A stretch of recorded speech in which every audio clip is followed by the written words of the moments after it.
Hello everyone, Mike Harris from Golf Monthly here, and today I'm going to talk to you about cleaning your golf clubs.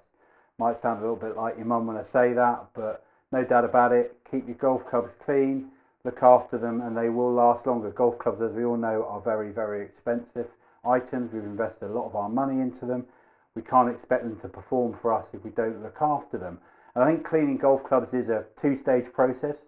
When you're on the course and you've taken a divot, played out of a muddy lie, played out of a bunker, you need to of course clean the face. And I've got a little tool. It cost me £3 from my local pro shop.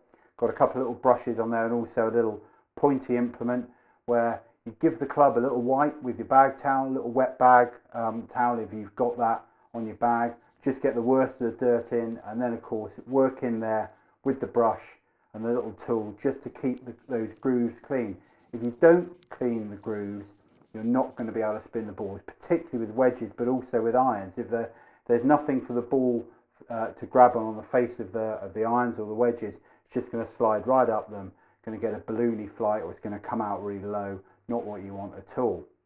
But even though you might have been cleaning your clubs really well during the round, there are times just when you can't keep on top of it. Maybe the 18th hole's been particularly muddy, maybe you've just had 0.1 in the medal, and you've not done a great job of cleaning your clubs at the end of the round. Put them back in the car, gone and had a beer, and then you get home and you realise, I really do need to clean my golf clubs. You might have left them for a few days or whatever. So here's my set I've played today. A little bit dirty, got a bit of mud there, and I haven't really cleaned everything else off really well on the course.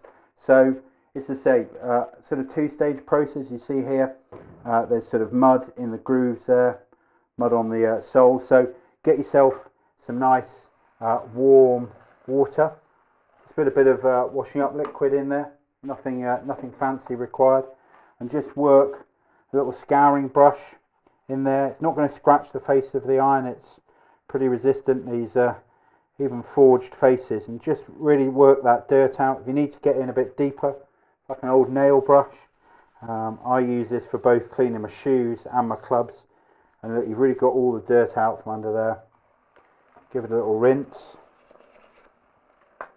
And crucially, give them a dry. You don't want to leave your golf clubs wet. They get rust spots on them, and they just, they're not going to perform. They're not going to look great. I mean, these lovely set of Mizuno MP18s, lovely shiny golf clubs. You want to keep them looking really, really nice. So, see straight away, just a 2-minute job there. Give them a really thorough dry. Get all that dirt out of the grooves there. I also think that it's worth washing your grips. Again, warm soapy water. Work the cloth up and down. Turn the grip round. Think about it. If it's been if it's in the summer, you've probably got a bit of sun cream on there as well, a bit of sweat. Grips are expensive to replace, so again, to keep them lasting for as long as possible, you just keep them clean. Again, give them a wash there and get the suds off. Bag towel, give them a really, really, really good dry,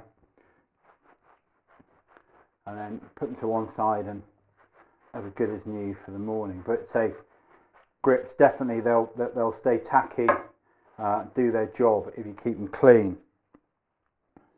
Let's put that out of the way. What about if you've got a really, really dirty club? This is my favourite Adams Hybrid. It's my 3-wood.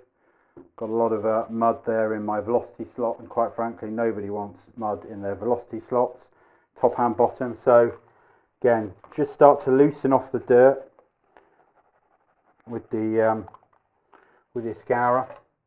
You might need to get in there. I've got an old toothbrush, maybe a tea. Just work in there, get that mud out. There's a lot of gunk in there. Must have caught one a bit heavy there off the fairway.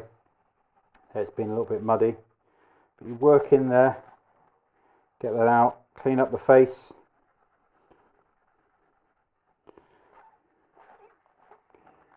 Do a little rinse. Of course, with all the adjustability these days on metal woods, a lot of metal woods, there's a lot of places for the dirt to to get in, stay in. They're in the adjustable neck. Use a T just to get it out. One of the interesting things, talking about keeping the grips clean, this is perhaps my oldest club getting towards needing re-gripping, so I always pay special attention to this one when trying to clean it. So just work it around there. But really great tip that somebody gave me recently was, if your grips are getting towards the end of their life and you've not quite got your money in your pro shop account to be able to afford to have a new set of golf prides on there, one thing that you can do is you can get a bit of sandpaper, you give them a light sanding. That just will rough up the surface of the grip. So it really is no more than that, and that might well prolong the life of the grip. Just probably then give it another quick clean those sort of shavings off, give it a dry. But actually, I really enjoy the ritual of cleaning your clubs. Sort of feel like, particularly the night before a medal, always go into a medal with high hopes and clean golf clubs. Often come out with a 0.1 on my handicap, but yeah, I enjoy the ritual of say cleaning my golf clubs. It's a sort of 10-15 minute job, but if you do it properly, look after your golf equipment, it'll last for a longer time. Hope you've enjoyed this video. If you have, give us a thumbs up. If you've got any great club cleaning tips to share with us, post them below. We'll reply to the comments there and share them with the YouTube audience. But for now, from washing up time with the golf clubs, it's goodbye.